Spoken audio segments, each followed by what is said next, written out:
విజయనగరం జిల్లా గర్విడి మండల తహసీల్దార్ కార్యాలయంలో గణతంత్ర దినోత్సవ వేడుకలను తహసీల్దార్ బంగారాజు ఘనంగా నిర్వహించారు. ముందుగా విద్యార్థుల దేశభక్తి గీతాలతో కార్యక్రమాన్ని ప్రారంభించిన తహసీల్దార్ త్రివర్ణ పతాకాన్ని ఎగరవేశారు. ఈ సందర్భంగా ఆయన మాట్లాడుతూ దేశంలో కులమతాలకు అతీతంగా అందరూ కలిసి జరుపుకునే పండుగ ఈ గణతంత్ర దినోత్సవం అని అన్నారు. బ్రిటిష్ అరాచక గుప్పిట్లో నుండి దేశాన్ని విడిపించేందుకు స్వతంత్ర ఉద్యమంలో పాల్గొని ఎందరో మహానుభావులు ప్రాణాలర్పించారన్నారు. వారందరినీ స్మరించుకుని వారిని నేటి యువత స్ఫూర్తిగా తీసుకోవాలన్నారు. అనంతరం విధి నిర్వహణలో ప్రతిభ చూపించిన సిబ్బందికి ప్రశంసా పత్రాలను అందజేశారు.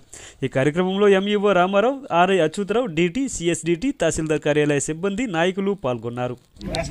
రాంబాబు గ్రామ రెవెన్యూ అధికారి మందిరవలస, డి శేఖర్ గ్రామ రెవెన్యూ అధికారి కొండదాటి,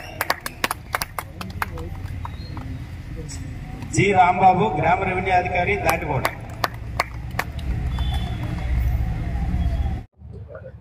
76వ గణతంత్ర దినోత్సవం ఈరోజు తహసీల్దార్ వారి కార్యాలయంలో ఘనంగా నిర్వహించడానికి విచ్చేసినటువంటి అందరికీ కూడా నా హృదయపూర్వక నమస్కారాలు. స్టాఫ్కి, అలాగే నాయకులకి, పత్రికా విలేకరులకి అందరికీ కూడా నా హృదయపూర్వక నమస్కారాలు. ఈరోజు భారతదేశంలో ఉన్న ఏ కులమైనా, ఏ మతమైనా అందరూ కూడా ఒకటయ్యి ఈ జెండా పండుగలో పాల్గొని ఇది జాతీయ పండుగగా చాలా ఘనంగా చేసుకోవడం జరుగుతుంది.